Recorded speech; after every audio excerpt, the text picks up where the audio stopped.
सबसे पहले आपको बताएं कि बिजली की कीमतों में ₹2.83 फी यूनिट इजाफा। कीमतों में इजाफा माहाना फ्यूल एडजस्टमेंट की मद में किया गया है। बिजली की कीमतों में इजाफे का इतलाक रवां माह के बिजली बिलों से होगा।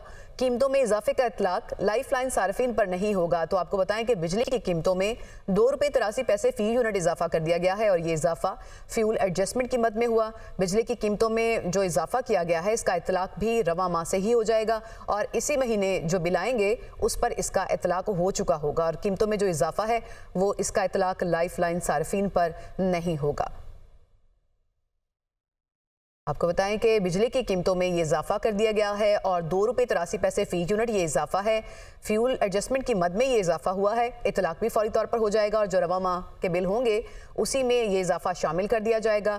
जो लाइफ लाइन सार्फिन होंगे उन पर इस इजाफे का इतलाक नहीं होगा, बाकी तमाम सार्फिन पर इस इजाफे का इतलाक होगा। और अब फी यूनिट जो बिजली है ₹2.83 मजीद महंगी हो गई है, तो इसका एक बड़ा बोझ पड़ेगा सार्फिन पर और ये बोझ जो है इसका इसी महीने से ही इसका इतलाक भी होने जा रहा है और जो रवा महीने बिजली के बिल आएंगे वो इस इजाफी अमाउंट के साथ आएंगे। तो ₹2.83 का ये इजाफा है जो बिजली के बिलों में शामिल कर दिया जाएगा। फी यूनिट ये इजाफा है जिसकी मंजूरी दे दी गई है और फ्यूल एडजस्टमेंट की मद में ये इजाफा किया गया है। सिविल अदालतों की मॉडल टाउन कचहरी मुंतकली और वकला के खिलाफ मुकदमा GPO चौक में पुलिस और वकला के दरमियान तसादुम की सूरत हाल रही। हाईकोर्ट के बाहर वकला ने एहतजाज किया, पुलिस ने लाठी चार्ज किया, शेलिंग की। हाईकोर्ट के बाहर शदीद हंगामा आई हुई और पुलिस ने 20 से जायद वकला को गिरफ्तार कर लिया। आपको बताएं कि वकला को मुंतशिर करने के लिए पुलिस की जानिब से वाटर कैनन का इस्तेमाल भी किया गया और आंसू गैस के शेल भी फेंके गए और ये आज सुबह से ही ये मामला शुरू हुआ था जो 3 से 4 घंटे तक ये चलता रहा और उसके बाद जो ताकत के इस्तेमाल से पुलिस ने ये मुजाहरा ख़त्म कराया। आपको बताएं कि वकला के पथराव से एसपी मॉडल टाउन और SHO समेत 7 एहलकारों के जख्मी होने के भी इतलात हैं और पुलिस ने वकला का हाईकोर्ट बारूम में जनरल हाउस में शिरकत का मुतालबा मंजूर कर लिया और यही वो मुतालबा था जिसको लेकर वो वहाँ जमा हुए थे और साथ ही साथ उनका ये मुतालबा भी था कि सिविल अदालतों की जो मॉडल टाउन कचहरी में मुंतकली की गई है उसका नोटिफिकेशन वापस लिया जाए और जो मुकदमात वकला के खिलाफ दर्ज किए जाते हैं और उसमें जो दहशतगर्दी की दिफात शामिल की जाती हैं उनको वापस लिया जाए। इन तमाम मुतालबात को लेकर GPO चौक पर आज वकला की बड़ी तादाद जमा हुई थी जिन्हें पुलिस के सख्त एक्शन का सामना करना पड़ा और सारा दिन ये इलाका मैदान जंग का मंजर पेश करता रहा। ट्रैफिक की रवानी मुतासिर हुई, सारा इसके असरात हमने पूरे शहर में देखे और साथ ही साथ हमने देखा कि मुज़ाहमत की गई वकला की जानिब से भी शदीद और पुलिस की जानिब से भी ताकत का खूब इस्तेमाल हुआ। डंडे बरसाए गए, लाठियाँ बरसाई गई, आंसू गैस के शेल फेंके गए, वाटर कैनन का इस्तेमाल हुआ और दोनों तरफ से जो थे वो पुलिस एहलकार हम कहें और जो मुजाहिरीन के वकला भी थे वो भी इस सारी सिचुएशन में जख्मी हुए। अभी ताज़ा तरीन क्या सूरत हाल है जानेंगे नुमाइंदा दुनिया न्यूज़ मोहम्मद इशफाक से। मोहम्मद इशफाक, आपने सारा दिन नाज़रीन को अपडेट किया आज की सिचुएशन से मुतालिक, अभी क्या अपडेट्स हैं आपके पास? PTI रहनुमा शबली फराज कहते हैं कि मुल्क में खौफ, सियासी बेयकीनी की फिजा है। घुटन ने अवाम को जहनी तौर पर मफलूज कर दिया है। मुल्क का मुस्तकबिल आइन और कानून की बालादस्ती है। आइन भी खास लोगों के फायदे के लिए इस्तेमाल होता रहा। कानून और आइन की बालादस्ती होनी चाहिए, मैंडेट को तस्लीम किया जाना चाहिए। इस्लामाबाद में सेमिनार से खिताब करते हुए उन्होंने कहा। उनका मजीद कहना था कि बानी PTI और दीगर रहनुमा 9 माह से जेल में है। PTI के बड़े तहरीक आगे बढ़ाने की सलाहियत रखते हैं।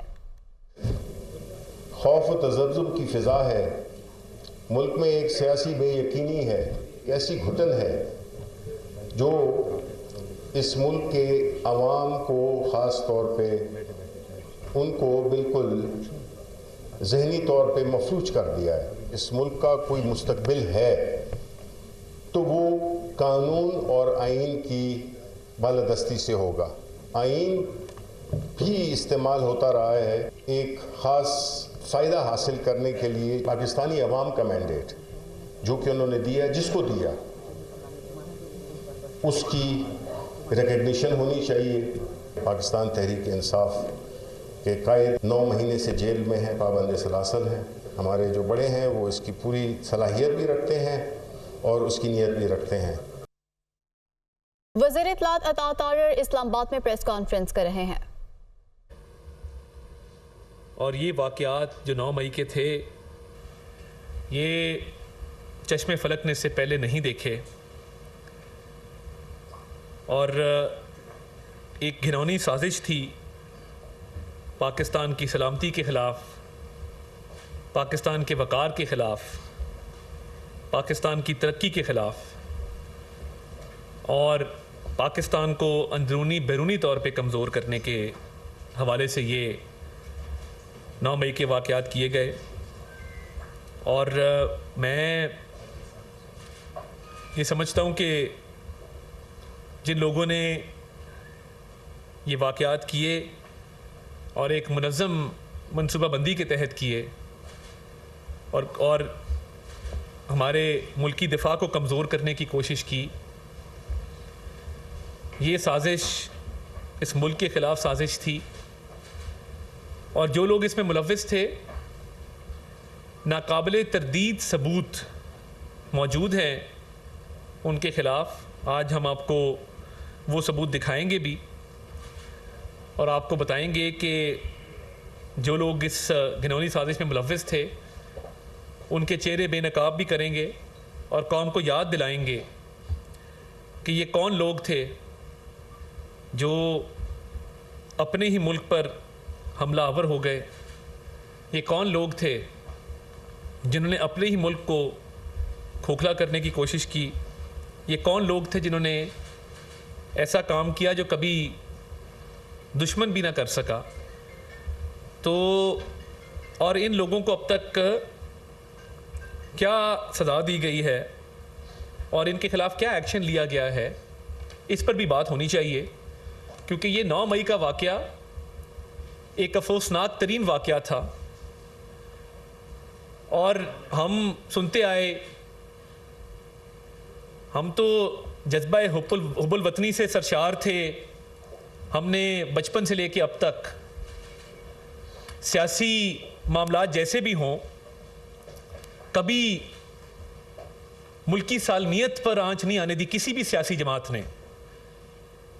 तो ये एक इंतशार पसंद टोला था, ये फितना फैलाने वाला टोला था जो अपने ही मुल्क पे हमलावर हो गया सियासी मफादात की खातिर।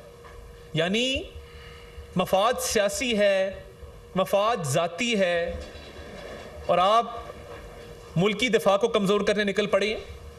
आप अपने ही मुल्क के खिलाफ साजिश कर रहे हैं।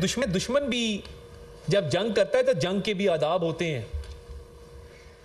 दुश्मन ने कभी ये जुर्रत नहीं की, दुश्मन ने कभी ये हिम्मत नहीं की, क्योंकि दुश्मन को पता था कि जब मुल्की सालमियत की बारी आती है तो पाकिस्तान एक खुद मुख्तार मुल्क है, पाकिस्तान एक एटमी ताकत है, पाकिस्तान की फ़ौज, पाकिस्तान की नेवी, पाकिस्तान की एयरफोर्स दुनिया की बेहतरीन फोर्सेस में गिनी जाती हैं और कुछ दूर की बात नहीं है। आपको याद है कि जब भारत के 2 तैयारे गिराए गए थे, बड़ी महारत के साथ हमारे पायलट्स ने मुकाबला किया था। तो ये 9 मई के वाक़यात करने वाले जो लोग थे, जो मुल्क में आग लगवाना चाहते थे, जो मुल्क को इंतशार की नज़र करना चाहते थे और जो टोलियों में मुख्तलिफ मकामात पर गए और उन्होंने ये नहीं देखा कि कोई शहीद है जिसने मुल्क पे जान निसार की है। मैं आपको एक वाक़या यहाँ सुनाना चाहता हूँ। जब कैप्टन कर्नल शेर खान को कारगिल के महाज पे शहीद किया गया था तो उस वक्त के बॉर्डर के दूसरी साइड पे इंडियन ब्रिगेडियर, जो उस वक्त ब्रिगेडियर थे, ब्रिगेडियर महेंद्र प्रताप सिंह बाजवा, उन्होंने कहा कि मैंने ऐसा दलेर जवान नहीं देखा जो मुसलसल हमारे हमलों को पसपा कर रहा था, जो मुसलसल बढ़ता चला आ रहा था। तो कहते मैंने अपने लोगों को कहा कि जब तक इसको नहीं गिराओगे हम ये जंग जो है इसमें आगे नहीं बढ़ सकेंगे। और जब उनको शहीद किया गया तो उनकी बॉडी लाई गई तो इंडियन ब्रिगेडियर दुश्मन है, दुश्मन तारीफ कर रहा है। उन्होंने 2 लाइनें लिखी कि कैप्टन कर्नल शेर Khan of 12 NLI northern light infantry has fought very bravely and must be given his due recognition. कि कैप्टन कर्नल शेर खान ने बड़ी बहादुरी और दिलेरी से मुकाबला किया है, इनको कोई अवार्ड दिया जाना चाहिए।